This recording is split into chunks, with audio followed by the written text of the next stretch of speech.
NaMo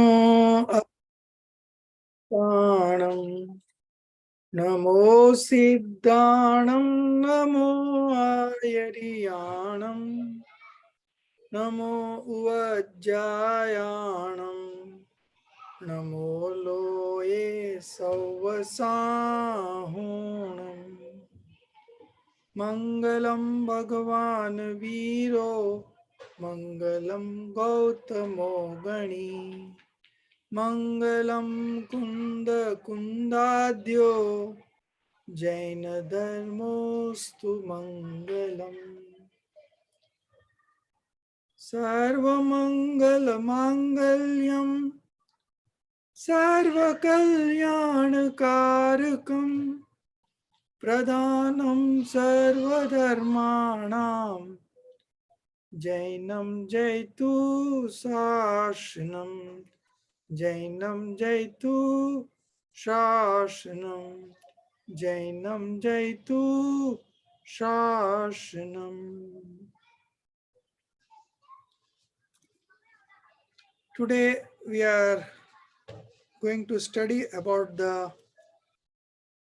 7 fundamental elements. Very important chapter. We will be reading about this chapter at different places. So we have this in Vitrag Vigyan 1, and then Sat Tattva Sambandhi Bhool also we have in Vitrag Vigyan 2, and then we have something in Chedala also, and then we have in Tattva Gyan also, and then we have this in Mokshmar Prakashak, 4th Adhikar, and 9th, 7th Adhikar, 4th, 7th, and then 9th Adhikar. So we are going to read about this in many places, but the important, why it is so important is just because the right belief of 7 fundamental elements leads to right belief or Samyak Darshan.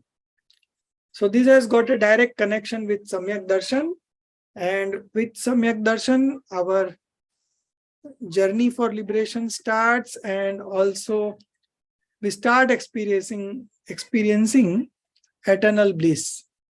So it is the beginning of the experience of eternal bliss. It is the end of delusion. It is the beginning of path of liberation. So it is very important. It has got so many related benefits with it. And we are going to study this chapter in detail. So whenever a question is asked, what is the way to Samyak Darshan? How we can realize ourselves? Then what the Acharyas has to answer is the right belief, विपरीत अभिनिवेश रहित 7 तत्व का श्रद्धान. That means devoid of delusion. If you know the actual nature of each tattva or the 7 tattvas, then it leads to Samyak Darshan. So in that context, this chapter is very important. Just by knowing only the 7 fundamentals, you can achieve Samyak Darshan. There is so much into Jinvani or the scriptures that is being written by the Acharyas, but the main part is this one. Fundamental elements, 7 fundamental elements. If you are able to capture this, capture the nature of these 7 fundamental elements, you are through to Samyak Darshan. So that makes this chapter a very important one. And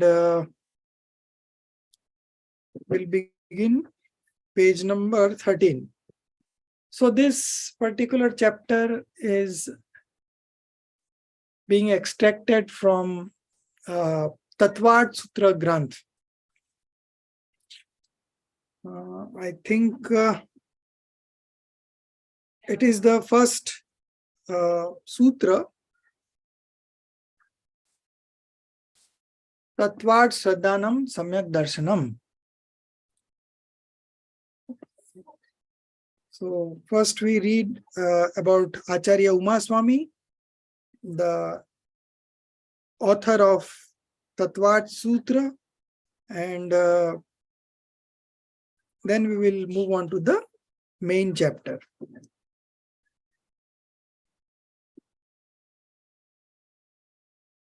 So who will read about Jinalji, can you read today? Yes, sir. So you just read the introduction of Acharya Umaswami. Acharya Umaswamy. The Jain community is not acquainted with the life story, as with famous Tattvartha Sutra of Umaswamy, who attained great fame even with very small volume of written work. He was the chief disciple of Kund Kund Acharya and blessed this land in the last days of the first Vikram century and the first part of its second century. Acharya Umaswamy is one of those glorious acharyas who enjoy complete reliability and respect in the line of the acharyas. In Jain tradition, Tattvartha Sutra enjoys same dignity as Gita amongst the followers of Vedic religion, Bible amongst the Christians, and Quran amongst the Mohammedans. It is also called Moksha Shastra. It is the first Jain scripture in the Sanskrit language. This holy book has been prescribed in the courses of all the examining bodies and is taught in all the Jain schools. I should continue, sir? Yeah, the last line. The present portion is on the basis of Tattvartha Sutra. Bas. So you see, Acharya Umaswamy acquires a very important position in the Jaina's Acharya Parampara, and he was the chief disciple of Acharya Kunkunudev. So Acharya Kunkunudev have written this 5 Parmagams, Samay Sar, Pravachan Sar, Niyam Sar, Panchastikaya and Ashtapahur. So Acharya Umaswamy already knew that Kunkun Acharya Dev has already written these 5 books, and some of which like Samay Sar, Pravachan Sar and Niyam Sar are mostly inclined to the pure nature of the soul. It's called the Adhyatam. And so he wrote this Tattvat Sutra in the not the real point of view, but conventional point of view, Vyavhar, Sat Tattva from the Vyavhar angle and not from the Nischay angle. And Tattvat Sutra also enjoys the same dignity in the Jaina tradition as Gita among the followers of Vedic religion, Bible among the Christians, and Quran among the Mohammedans. And there are around 100 commentaries written on Tattvat Sutra. Different acharyas have written different commentaries on Tattvat Sutra, and those are very large commentary, like Pujyapat Swami, and then some other authors also have written. So it is the most read after Granth among the Jaina scriptures, and it is the first Jaina scripture in Sanskrit language. And it is all in sutras form, very small, but it has got very deep and profound meaning. Each sutra has got very deep and profound meaning. And of course, this book is part of the curriculum of all the major universities where Jainism is being taught. That way also this has got very great importance. The present portion is on the basis of Tattva Sutra.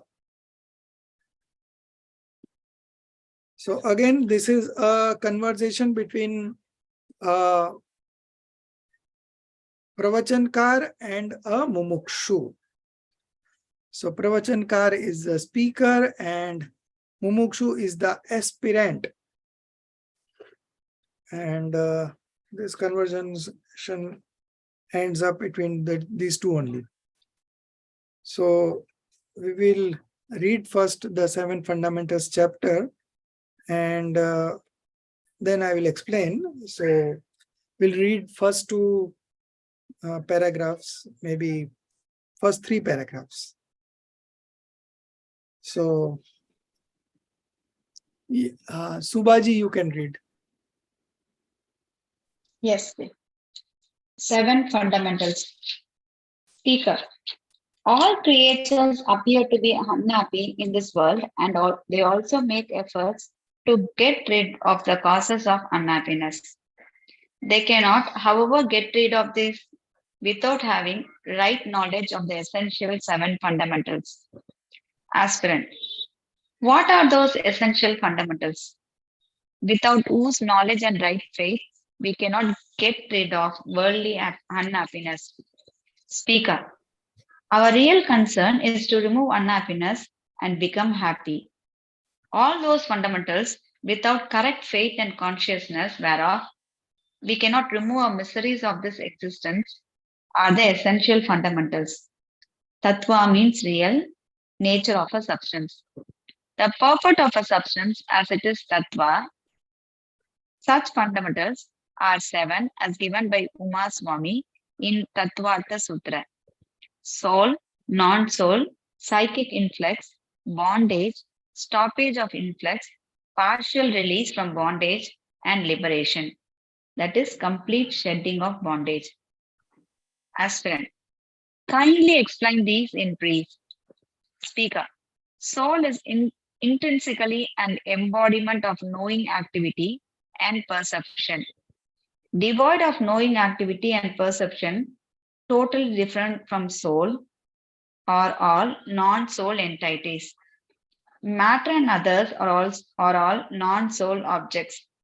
Different from all non-soul elements, the sentient being is the soul. I am that soul. The rest of the 5 substances are non-soul objects.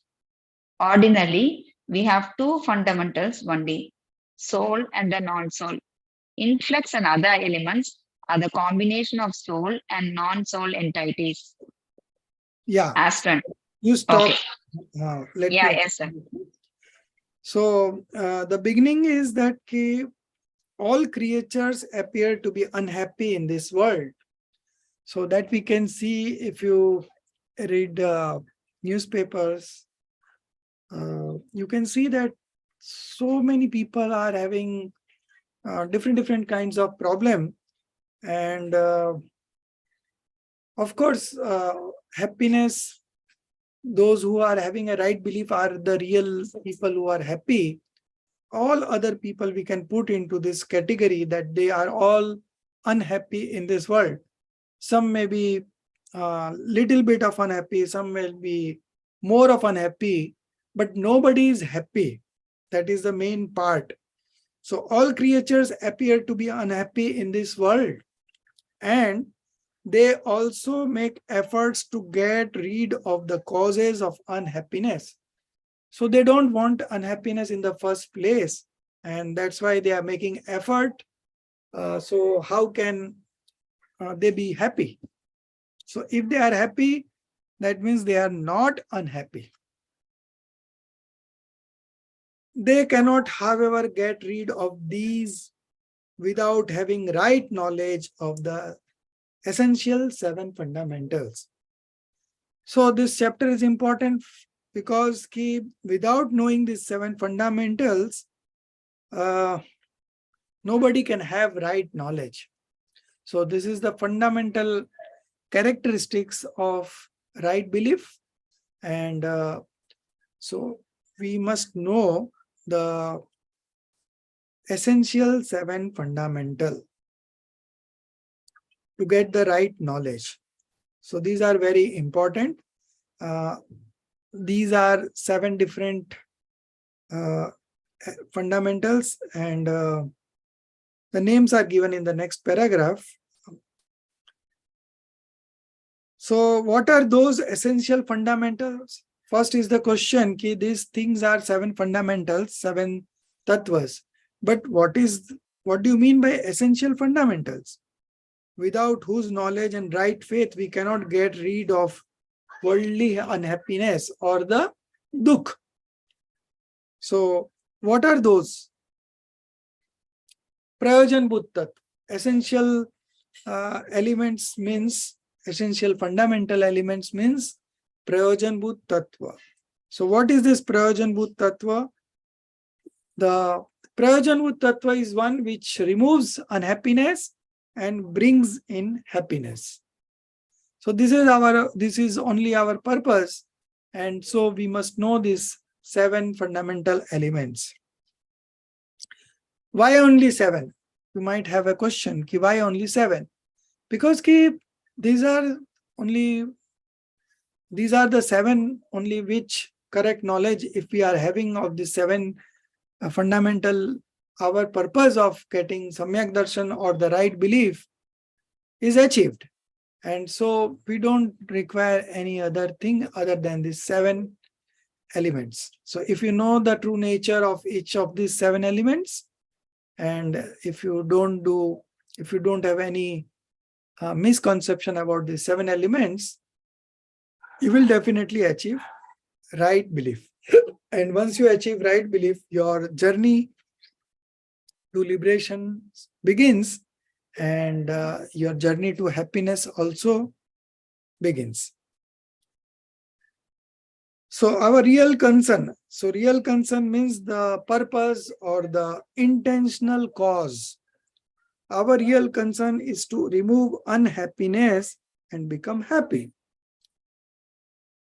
All those fundamentals without correct faith and consciousness thereof. Consciousness is knowledge, and correct faith is Shraddha, right belief. All those fundamentals without correct faith and consciousness whereof we cannot remove our miseries of this existence are the essential fundamentals. So what are essential fundamentals? Those fundamentals which helps in getting us to the right faith and the right consciousness or the right knowledge. And if we have this right faith and the right knowledge, then we can remove our miseries. We are not anymore sufferer of these miseries, and therefore these 7 elements are the essential fundamental elements. Tattva means real nature of a substance. The purport of a substance as it is tattva. So tattva means the real nature of a substance. The purport of a substance as it is.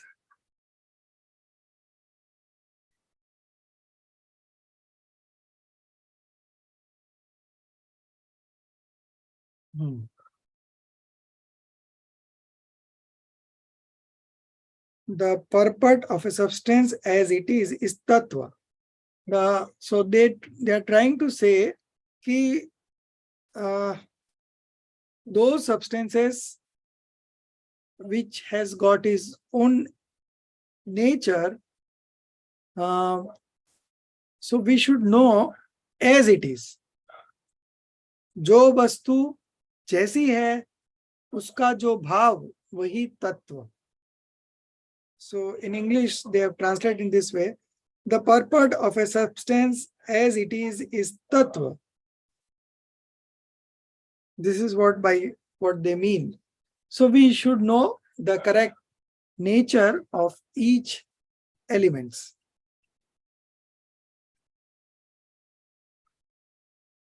Such fundamentals are 7 as given by Uma Swami in Tattvat Sutra. Soul, non-soul, Jeev, Ajeev, psychic influx. 1 minute. Huh?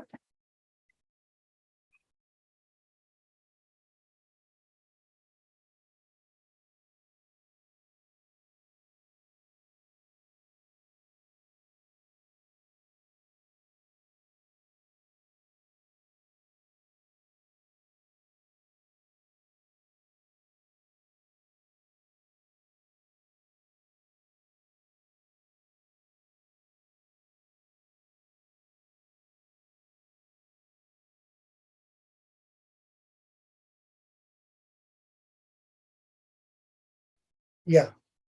Sorry for the disturbance. So the name of the 7 elements are soul, non-soul, soul is Jeev, non-soul is Ajeev, psychic influx is Asrav, bondage is Bandh, stoppage of influx is Samvar, partial release from bondage is Nirjara, and liberation is Moksha. That is the complete shedding of bondage. So when they teach this to the kids, they make them remember the 7 names. And so you can just imagine if you are sending your kids to the Pathshala, they will be studying this kind of things from there.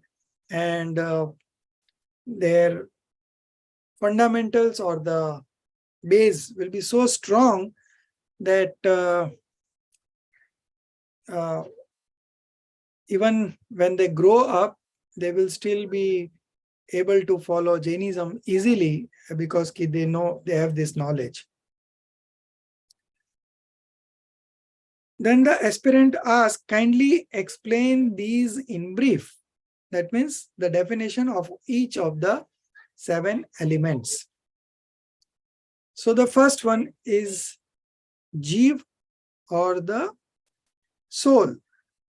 Soul is intrinsically an embodiment of knowing activity and perception. So 2 things are there. One is Gyan and the other is Darshan. Gyan is knowing activity and Darshan is perception. So Gyan Darshan Swabhavi, Jeev Tattva Gyan Darshan Swabhavi Atma ko कहते हैं. Soul is intrinsically an embodiment of knowing activity and perception. So the primary function of a soul is just to know and see. Perception and knowledge. These are the primary function of a soul. Then what is Ajeev or the non-soul? Devoid of knowing activity and perception, totally different from soul, are all non-soul entities.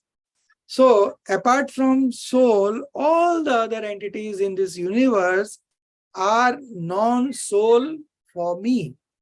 Even the soul of Tirthankars or the soul of other living beings are also for myself non-soul, right?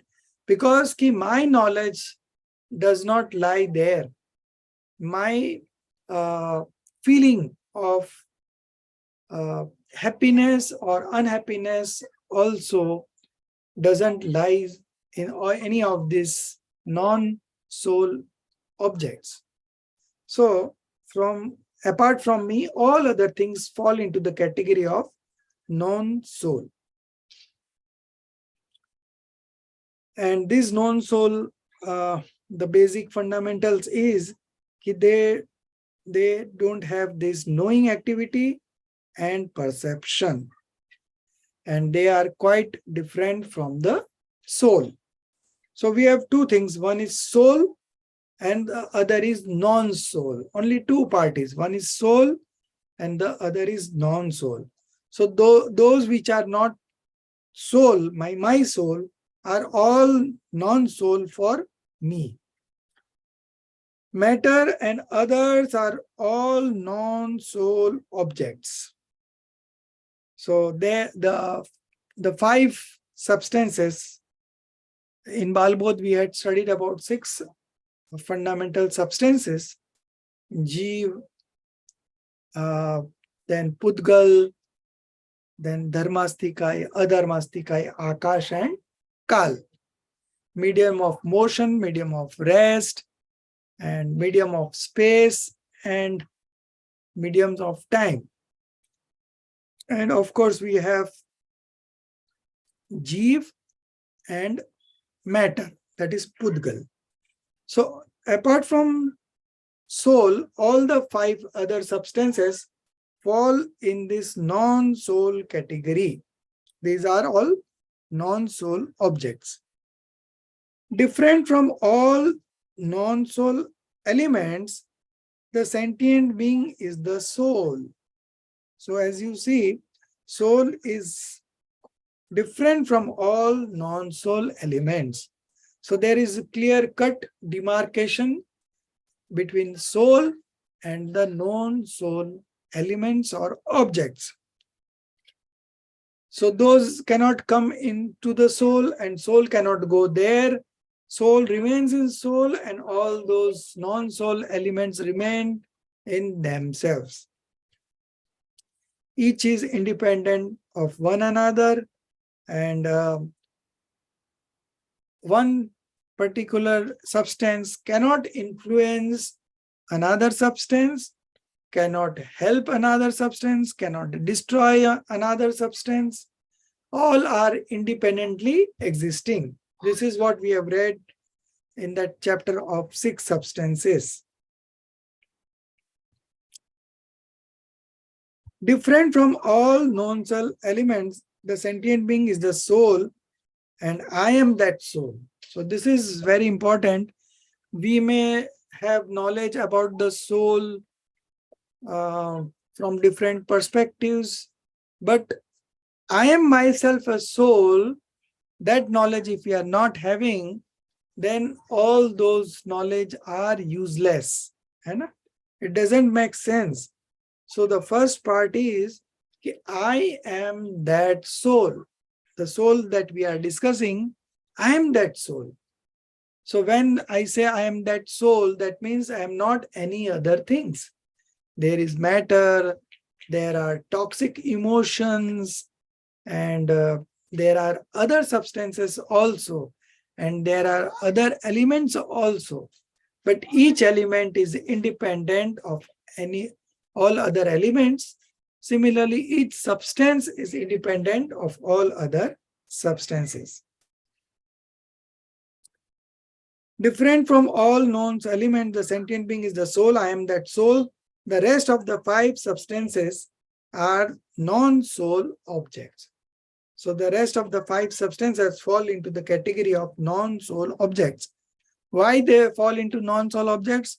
Because they don't do this knowing activity and perception, and also they don't realization of that, they don't realize the fruition of merits and demerits or auspicious and inauspicious activities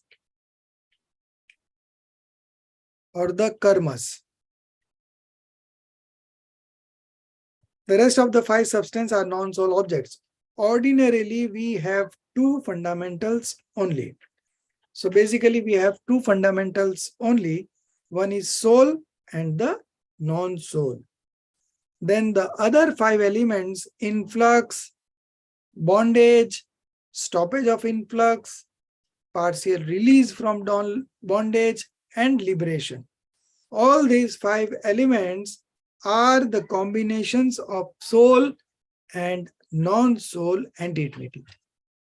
So we will have 2 kinds of one from the soul part and the other from the non-soul part. So for the other 5 fundamentals, starting from influx, we'll have 2 different categories. Because one is an extension of the jiv or the soul, and the other is an extension of the non-soul. So complete, including these 2 fundamental elements, soul and non-soul, we have other 5, and all this makes up to 7. And in some granths like Samay Sarji, they put it as 9 elements. So 2 are more added, and those 2 are punya and pap. Punya is auspicious sentiment, and pap is inauspicious sentiment. So these 2 forms, these 2 are included in influx and bondage. So here we are studying at 7 tattvas, and in Samaysar, the same is given as 9 tattva or 9 padarth. So there they have differentiated this auspicious and inauspicious karmas.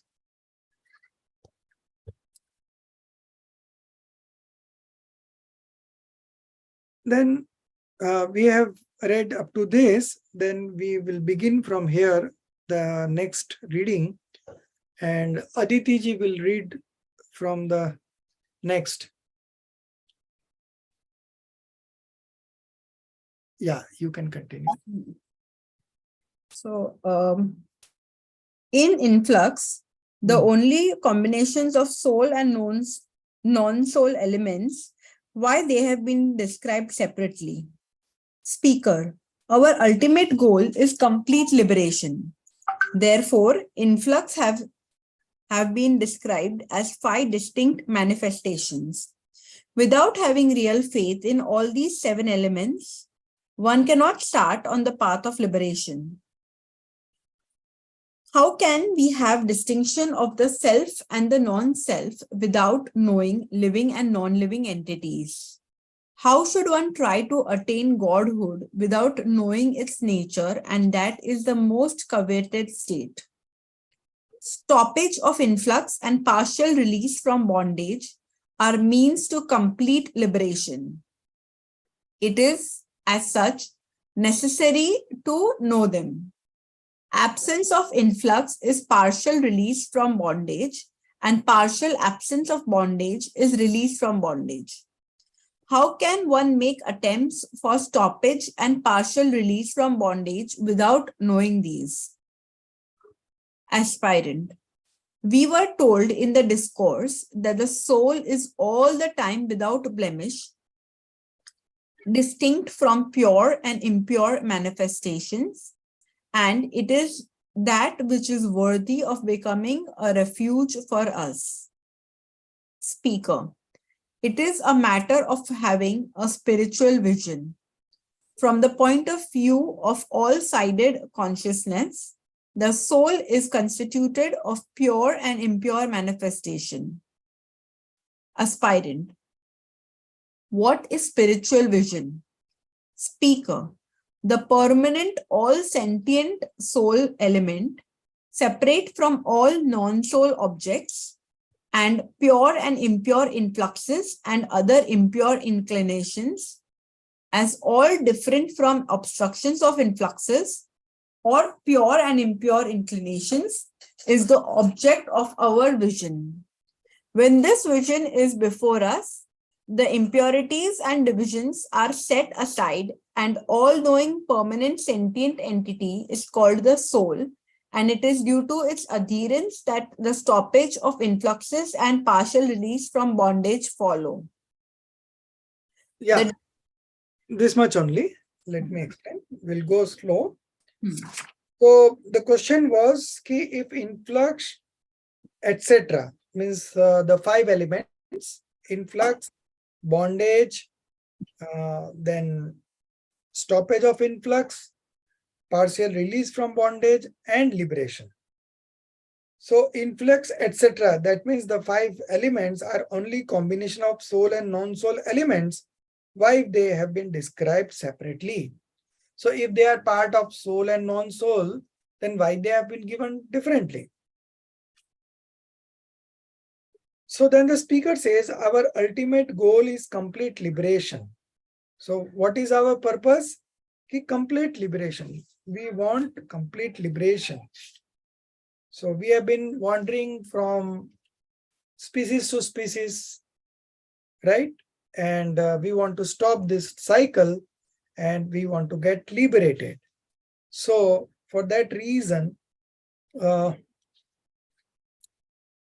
we are knowing this 7 fundamentals. So our ultimate goal is knowing complete liberation or moksha. Therefore, influx, etc. means the 5 the elements, influx, etc. 5 elements have been described as 5 distinct manifestations. So those are 5 elements are those part of manifestation. And these two, soul and non-soul, are part of substance. So these are substance, soul and non-soul are part of substance, and these 5, influx, etc. are part of a 5 distinct manifestation. Without having real faith in all these 7 elements, that means you should know the true nature of each element, and then you can have this real faith or the right belief. One cannot start on the path of liberation. So without the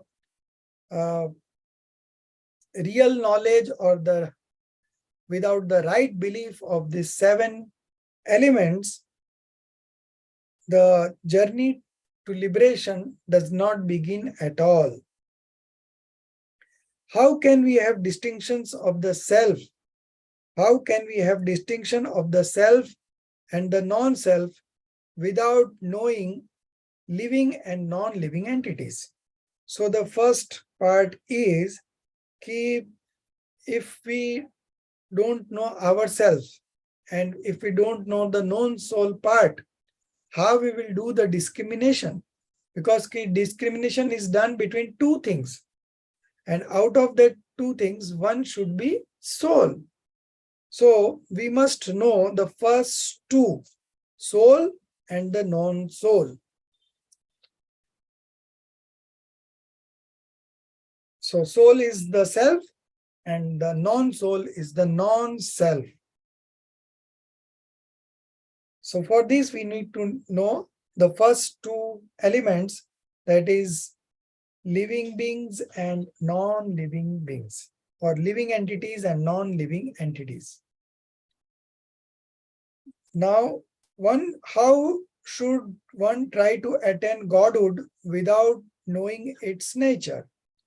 And that is the most coveted state.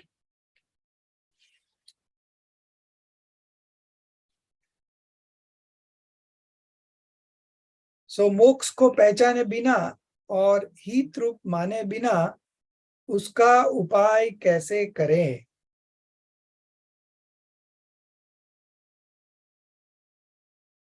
How should one try to attain Godhood without knowing its nature and that it is the most coveted state?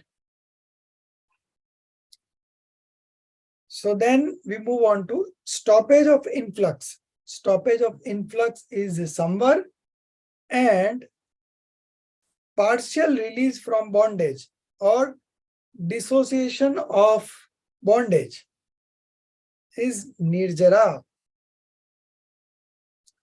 So stoppage of influx and partial release from bondage are means to complete liberation. So if we want to get liberated, then we should know the means also. So we need to know the actual nature of stoppage of influx and the partial release from bondage, that is samvar and nirjara. So now we have covered 4 things: jeev, ajeev, samvar, nirjara. it is as such necessary to know them. So what is stoppage of influx? So absence of influx is partial release from bondage, and partial absence of bondage is release from bondage. So to get stoppage of influx, we should know the nature of influx first, and to get partial release of bondage, we should know about bondage in the first place. So now we have 5 elements. One is Jeev, the other is non-soul, soul and non-soul, and then we have stoppage of influx and partial release from bondage, Samvar Nirjara. And to get stoppage of influx, we must know influx. So now we have 6.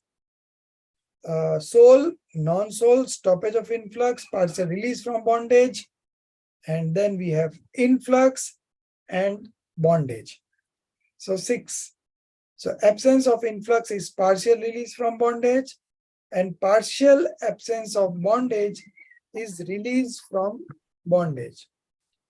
How can one make attempts for stoppage and partial release from bondage without knowing this? So the 7th element is the liberation. So once we start this nirjara, it goes on increasing and increasing. So the partial release from bondage keeps on happening, and there comes a time when there is complete release from bondage, and that is the stage of liberation. So these are the 7 fundamentals we must know. Even if we know 6 out of 7, then our purpose of getting self-realization does not materializes. And if we know about 8 elements also, then also our we don't require that 8th element. So we should know these 7 elements only, and there are no elements, no other elements which are essential fundamental elements. So why these 7s are required? Because we need liberation to achieve that, and to achieve that liberation, we must know its means, which is stoppage of influx and the partial release from bondage. So what is influx? Influx is asrav. Influx. Karmo ka ana. Karmo ka ana is influx. Right? So we'll get the definition. Each of the definition are explained in the next paragraph that we are getting into it. First, we are just finalizing this concept that we must know 7 elements only. And why we should know this? This is the answer to that question. And what is Samayvar? Samvar. Samvar? Sorry. Samvar is stoppage of influx. So Moh Rag Dvesh is influx, and stoppage of Moh Rag Dvesh is Samvar. Right? So now this aspirant says, we were told in the discourse that the soul is all the time without blemish. So without blemish is key. They are referring to the pure soul, right? So the pure soul is without any shortcomings or blemish, distinct from pure and impure manifestations. So the whole, if you see the whole scenario, there is substance, there are qualities, and there are manifestation, right? 3 things are there. So what is a pure soul, right? So pure soul is that part of that substance which only knows and see. It does not include the attribute part also, and it does not include the manifestation part also. So this is the pure soul. So there is a difference between a pure soul and the general soul or the common soul. Common soul is the soul substance, right? So there is tattva and there is dravya. Jeev dravya and Jeev tattva. So what is the difference between Jeev dravya and Jeev tattva? So the pure soul is the Jeev tattva, and the overall soul, which includes the attributes and modification, is the Jeev dravya. So we were told in the discourse that the soul is all the time without blemish, distinct from pure and impure manifestation. So this pure soul is distinct from pure and impure manifestation. So these manifestations keep on happening in a soul, right? There is an evolution and there is an extinction every moment. The new manifestation rises and the old one gets extinct. So this keeps on happening, and in spite of this evolution and extinction of the manifestation, the pure soul remains as it is, true, unchangeable, right? So in the whole soul, we have two things. One is the changeable part, which is the evolution and extinction of the manifestation, and the other is the permanent part, which does not change. So that permanent part is the pure soul.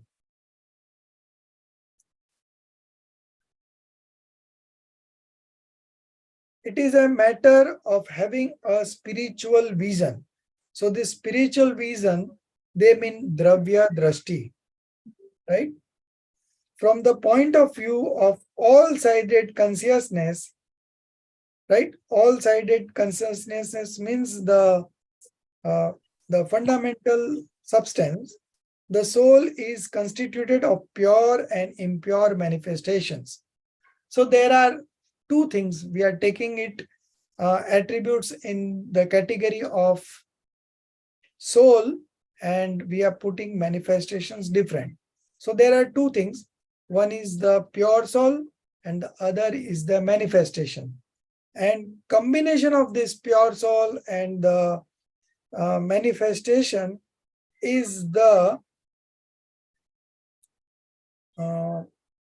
this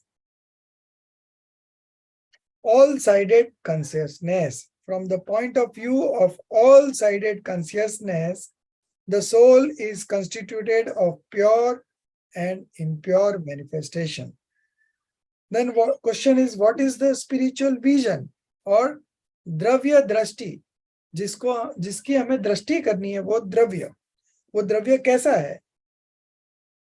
The permanent all sentient soul element, right? So this soul element, as I said, there are two parts. One is the permanent soul element and the other is the evolution and the extinction of the manifestation. The permanent of all sentient soul element separate from all non-soul objects and pure and impure influxes and other impure inclinations, as also different from obstructions of influxes or pure and impure inclination, is the object of our vision. So where do we focus? That is the question.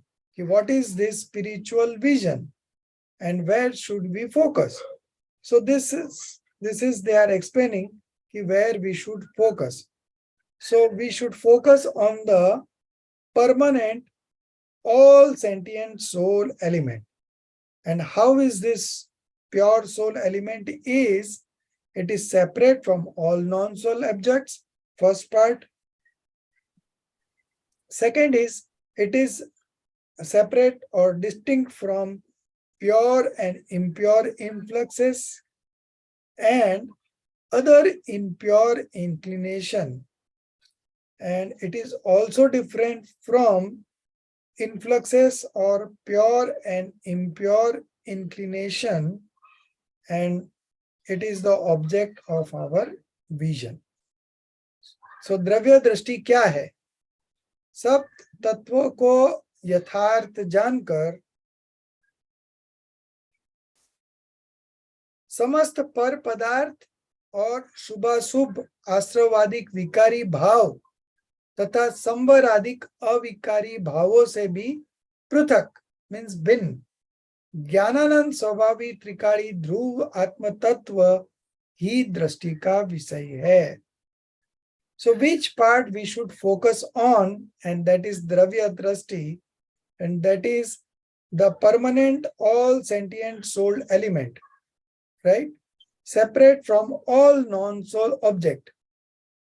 So all non-soul object is par padarth, and pure and impure influxes. So asrava adik vikari, subhashubh asravadik vikari bhav तथा संवर अधिक अविकारी भाव. So pure influxes is samvaradic avikari bhav, and impure influxes is asravadi vikari bhav. As also different from obstruction of influxes. That means samvar, right?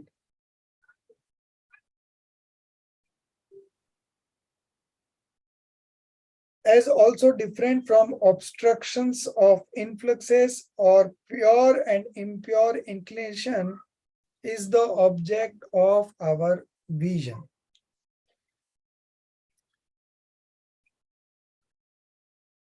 Jnananand Swabhavi Trikali Dhruv Atma Tattva, right, is the vision of object of our vision.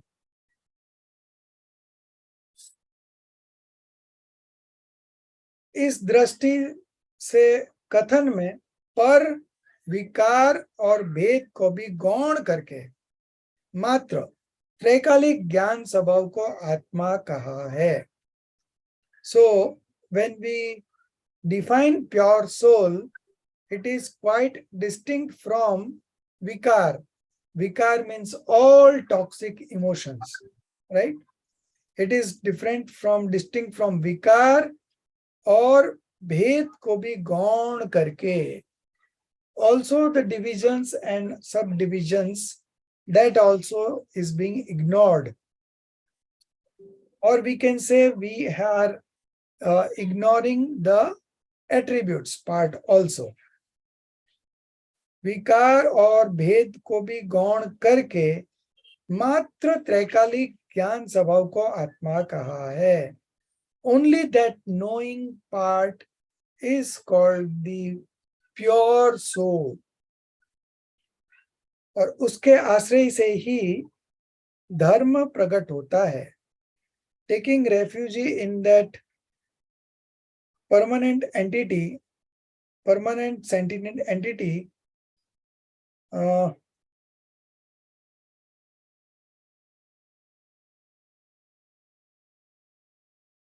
we can stop, we can execute this stoppage of influxes and partial release from bondage follow, right?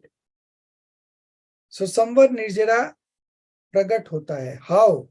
Ki when we take refuge in that pure soul, knowing permanent sentient entity is called the soul, and it is due to its adherence. Adherence is asray, or when we take refuge in that, the stoppage of influxes and partial release of from bondage follow. So samvar nirjara follows. Now we are coming to the definition of this influx. So there are two types of influx. One is from the soul part and the other is from the non-soul part. So first the soul part.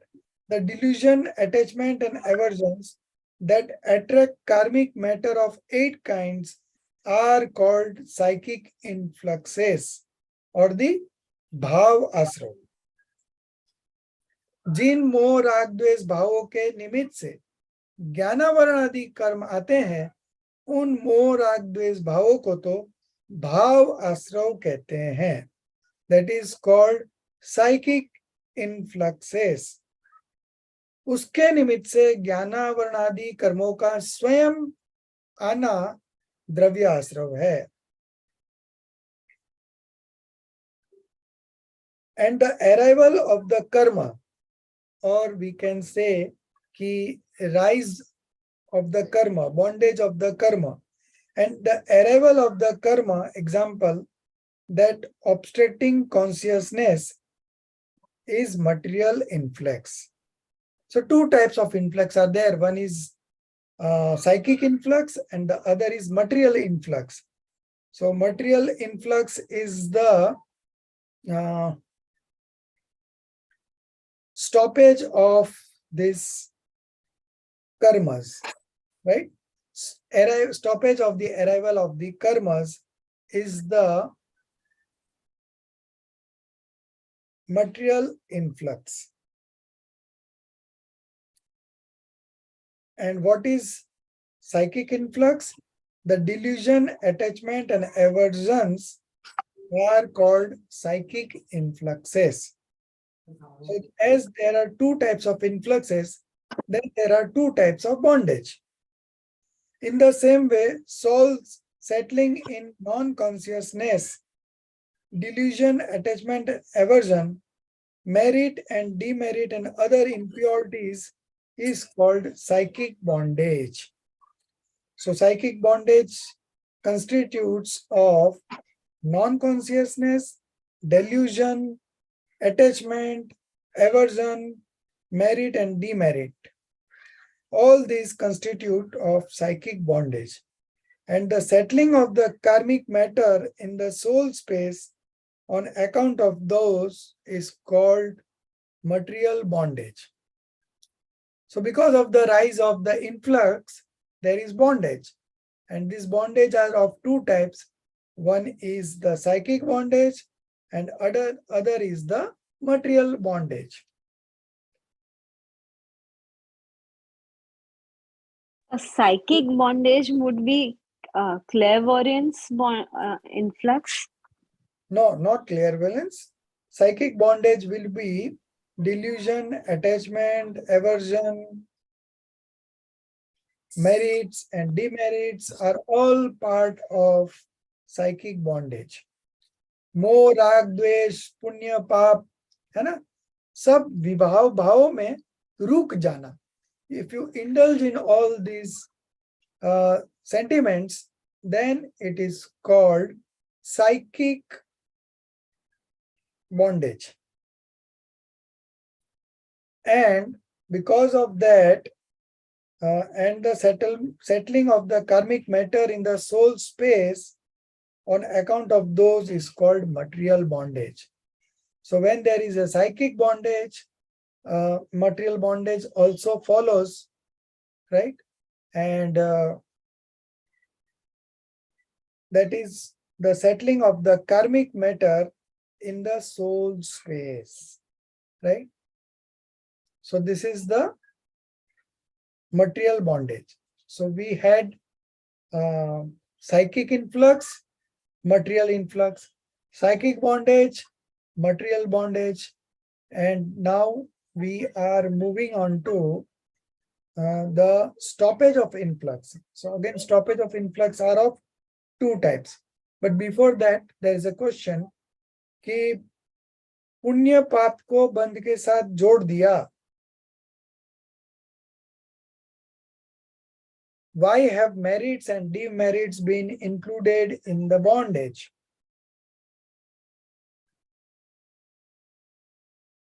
This question we will do in the next class, and then we will complete this chapter.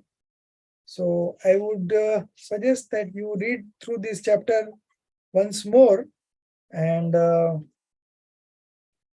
will just revise what we have covered today, tomorrow, and then we will continue with this chapter.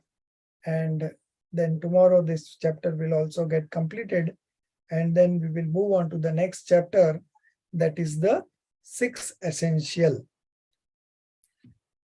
Sir, a small request, sir. If people understand Hindi, could you explain tomorrow the same tattvas again?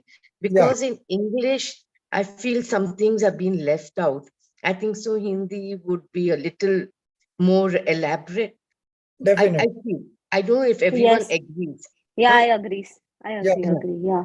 So we'll first initially we'll do the Hindi explanation and then the English. The problem with the English is we are not getting the exact words as we are getting in Hindi. Yeah, So, the words are very confusing. I think so the Hindi words are much better. Yeah. That. So we'll use the Hindi words first in the first explanation. Okay. Okay. So we'll first begin with the Hindi explanation, and I'll explain the whole chapter again in Hindi, and then we'll move on to the English one.